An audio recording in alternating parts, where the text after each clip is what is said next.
दोस्तों आज मैं आप सबको बहुत ही बड़ी एप्लीकेशन के बारे में बताना चाहता हूं जो डेली हंट द्वारा बनाई गई है।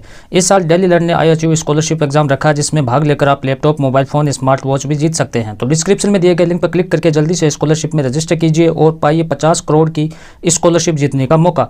दोस्तों इसकी सबसे बड़ी खूबी यह है कि पहली बार किसी ने बड़े शहरों के साथ साथ छोटे शहरों और ग्रामीण भागों तक क्वालिटी एजुकेशन पहुँचाने का निर्णय लिया है और यहाँ इंग्लिश के साथ साथ हिंदी माध्यम में भी आप पढ़ सकते हैं। डेली लर्न जल्द ही अपना ऐप भी लाने वाला है जहाँ आपको live class study notes, test series and quiz मिलेगी। तो आप वेट किसका कर रहे हो, जाइए लिंक डिस्क्रिप्शन में दे रखा है और इनाम जीतिए। नमस्कार दोस्तों, मैं रमेश काला। साथियों कक्षा 12 हिंदी अनिवार्य का ये हमारा पेपर है जो आपका 8 अप्रैल का जो पेपर होगा उसके लिए मैं आपको ये कुछ महत्वपूर्ण प्रश्न मैं आपको दे रहा हूँ जो हमारे पेपर में ऐसे कैसे पूछे जा सकते हैं। ध्यान से देखना। देखो एक हमारी रिक्वेस्ट रहेगी साथियों कि हमने आपके साथ में पूरी साल जुड़ाव रखा, जुड़े रहे, तो एक हमारा आप भी काम करें साथियों कि हमने भी अच्छा प्रयास किया पूरी साल आपको पढ़ाने का। एक नया चैनल है मेरा, व्लॉग चैनल है और डिस्क्रिप्शन में लिंक है, गरीब की दुनिया के नाम से उस चैनल को मैंने बनाया है। तो साथियों उस चैनल को आप सब्सक्राइब कर लें और लोगों से भी आप करवाएं, उसमें भी हमारे व्लॉग वीडियो आएंगे। तो डिस्क्रिप्शन में लिंक है, उस चैनल को आप सब्सक्राइब ज़रूर करें साथियों।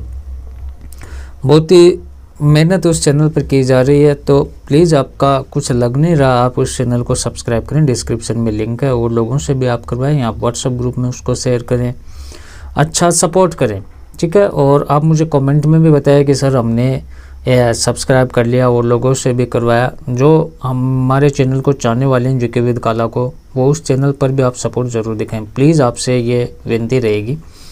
अब 8 अप्रैल की मैं बात करूं साथियों कि जो पेपर है हमारा हिंदी अनिवार्य का, उसमें किस प्रकार के प्रश्न आएंगे तो ध्यान से मैं उत्तर सहित आपको करवा देता हूं, उसको आप अच्छे से ज़रूर देखें। तो ये पूरा पेपर मैं आपको दे रहा हूँ साथियों, ध्यान से देखें। देखो मैं शुरुआत कर रहा हूँ, उत्तर सहित मैं आपको करवा रहा हूँ। तो कुछ हम इस अलग अलग पाठों के हम प्रश्न ले रहे हैं, छोटे बड़े सारे। तो पहला है कि कुंवर नारायण सर्वाधिक प्रसिद्ध प्रबंध काव्य कौन सा है? तो ये है आत्मजयी का, ठीक है। अलग अलग पाठों के हम क्वेश्चन ले रहे हैं जिससे कि आपको ये रहे कि 8 अप्रैल को एक क्वेश्चन भी हमारे बाहर से ना आए, अच्छी तैयारी आपकी हो जाए। लास्ट तक देखना आपको। कुंवर नारायण की कविता के बहाने उनके किस संग्रह से ली गई है? तो इन दिनों से ली गई है। उसे पाने की कोशिश में भाषा को उल्टा पलटा उपयुक्त पंक्ति में उसे शब्द किसके लिए आया है? तो वो बात के लिए आया है। कविता का काव्य और माध्यम कौन सा होना चाहिए? तो सहज होना चाहिए। पेंच खोलने की बजाय पंक्ति में पेंच शब्द का क्या अर्थ है? तो विचार है। बात की चूड़ी मरना में कौन सा अलंकार है? तो रूपक अलंकार है। एक पंक्ति में आपको प्रश्न देने उत्तर देने हैं। चक्रव्यूह 1956 ईस्वी किस कवि काव्य संग्रह कुंवर नारायण का है? भविष्य में कविता का अस्तित्व नहीं रहने का मुख्य कारण कवि ने क्या बताया? बढ़ता हुआ यांत्रिक दबाव। कविता की समानता कवि कुंवर नारायण ने किससे की है? तो बच्चों के असीम सपनों से और खेल से। कुंवर नारायण की कविता बात सीधी थी इस काव्य संग्रह से ली गई है, कोई दूसरा नहीं संग्रह से। कवि कुंवर नारायण के अनुसार अच्छी कविता कब बनती है? तो अच्छी कविता तब बनती है जब सही बात सही शब्द से जुड़ती है, ठीक है। उसके बाद आप देखें, कविता एक उड़ान है, उपयुक्त पंक्ति में उड़ान शब्द किसके लिए आया है? तो यहाँ उड़ान शब्द कवि और कविता की कल्पना में भावात्मक उड़ान के लिए आया है। कविता के लिए बिना मुरझाए महकने के माने जैसे शब्दों का प्रयोग क्यों हुआ? कविता में विचार और भावार्थ कभी भी पुराने और संकुचित नहीं होते। बात की चूड़ी मरने से क्या अभिप्राय है? तो विद्युता प्रदर्शन के कारण भाषा में कई बार कवि कठिन और निर्थक शब्दों का प्रयोग करते हैं जिसके कारण भाषा अपने मूल अर्थ से भटककर निष्प्रभावी हो जाते हैं। मूल अर्थ से या विचार से भटकना ही बात की चूड़ी मारना कहलाता है। अब ये लघुतरात्मक प्रश्न है, मैं आपको छोटे क्वेश्चन आपको करवाता हूँ इस वीडियो में। एक वीडियो और लेकर आ जाएंगे हम जिसमें सारे बड़े क्वेश्चन भी कवर कर लें। कवि रघुवीर शाह का जन्म कब और कहाँ हुआ था? तो ये 1929 में हुआ था, लखनऊ में।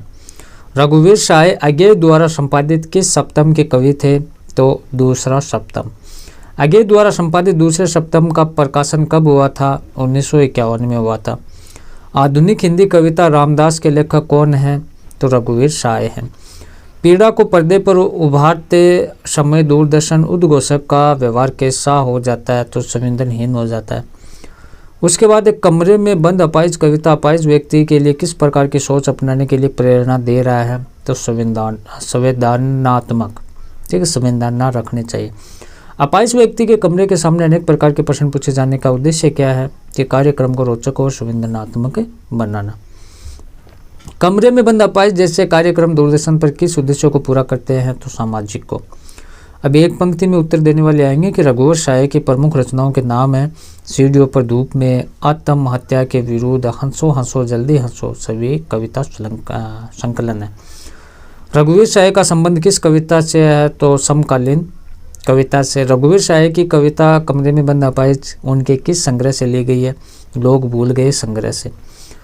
हम दोनों एक रंग रुलाने हैं उपयुक्त पंक्ति में दोनों शब्द किसके लिए प्रयुक्त हुआ है?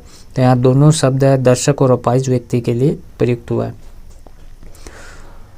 उसके लिए हम दूरदर्शन पर बोलेंगे हम समर्थ शक्तिवान। उपयुक्त पंक्तियों में हम समर्थ शक्तिवान वाक्यांश किसके लिए है? उपयुक्त वाक्यांश दूरदर्शन और उद्घोषक समय के लिए प्रयुक्त किया गया। किसी की पीड़ा को बहुत अधिक बड़े दर्शक वर्ग तक पहुंचाने वाले व्यक्ति के लिए क्या क्या आवश्यक है? तो उस व्यक्ति में उस पीड़ा के प्रति संवेदनशील होने और दूसरे को संवेदनशील बनाने की कला होनी चाहिए। रघुवीर साय की कविता कमरे में बंद अपाहिज किस उद्देश्य को पूरा करती है? तो ये कविता टेलीविजन स्टूडियो के भीतर की दुनिया को सामने लाने का प्रयास करती है जो दुख दर्द यातना वेदना को बेचना चाहती है। कमरे में बंद अपाहिज कविता में किस शैली का प्रयोग हुआ? तो संवाद और नाटकीय शैली का। और छोटे क्वेश्चन और दिखाता हूँ आपको। बोध का जन्म कब हुआ था? यह आपको बताना है कि मुक्ति बोध का जन्म कब हुआ था? तो 13 नवंबर 1917 को। 1 नंबर का सही है। चांद का मुंह टेढ़ा किस कवि का कविता संग्रह है? तो मुक्तिबोध का ही है। पाठ का सपना किस कवि द्वारा रचित कथा साहित्य है? तो मुक्तिबोध द्वारा। मराठी संरचना से प्रभावित लंबे वाक्य किस कवि की कविताओं की विशेषता है? तो मुक्तिबोध की है। मुक्तिबोध की कविता संघर्ष स्वीकारा उनके किस अलंकरण से ली गई है? भूरी भूरी खाक धूल। सहस्र स्वीकारना का कवि के अनुसार मूल भाव क्या है? तो प्रसन्नता से स्वीकार करना। उसके बाद है कि सहज स्नेह की उष्म कवि को विरह में किस प्रकार की लगती है? तो अग्निशिखा सी लगती है। ममता के बादल की मंडराती कोमलता भीतर पिराती है। उपयुक्त पंक्ति में कौन सा अलंकार है? मानवीकरण है।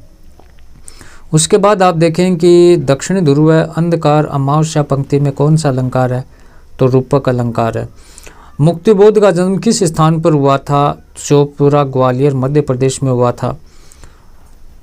सहस्र स्वीकारा कविता में कवि मोह से मुक्ति पाने के बाद भूलने की प्रक्रिया को किस तरह घटित देखना चाहता है? तो अमावस की तरह। कवि मुक्तिबोध अमावस्या के अंधेरे से सामना क्यों करना चाहता है? कवि अंधेरे में सामना करके अपने मन की ताकतें बढ़ाना चाहता है। कवि मुक्तिबोध के अनुसार मनुष्य के अंदर अज्ञात भय कौन पैदा करता है? तो लगातार बढ़ते भौतिक और मानसिक अवलंब मनुष्य के अंदर अज्ञात भय पैदा करता है। मुक्तिबोध ने मनुष्य की संपूर्ण चेतना को कबीर चादर क्यों कहा है? तो क्योंकि मनुष्य की संपूर्ण चेतना अंधकार, प्रकाश, दुख, सुख, भूल, शुद्धि के संघर्षों पर भरी हुई है।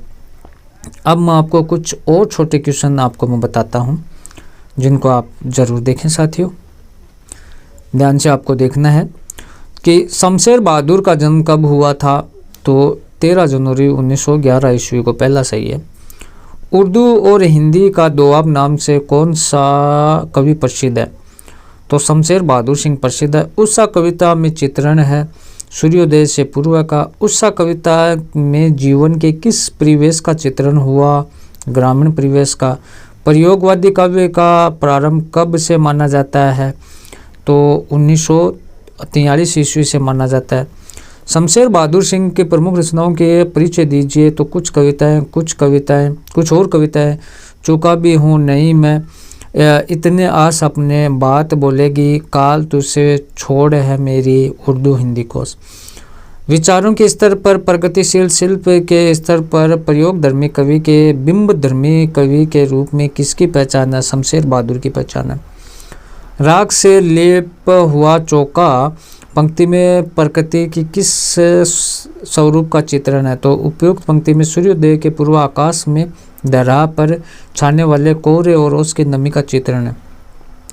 प्रयोगवादी कविता में किस प्रकार की नवीन प्रयोग हुआ है? तो प्रयोगवादी कविता में शिल्प और भाव से संबंधित नवीन प्रयोग हुआ है। उषा कविता का मुख्य भावार्थ क्या है, यह आपको बताना है। तो देखो, मैंने आपको कुछ क्वेश्चन बताए, इनको आप ज़रूर तैयार करके जाएं। वीडियो को लाइक करें। 2 वीडियो और डालूंगा मैं, उनको भी आप ज़रूर देखें हिंदी अनिवार्य के, जिससे आप 8 अप्रैल को एक बढ़िया स्कोर कर पाओ। धन्यवाद साथियों।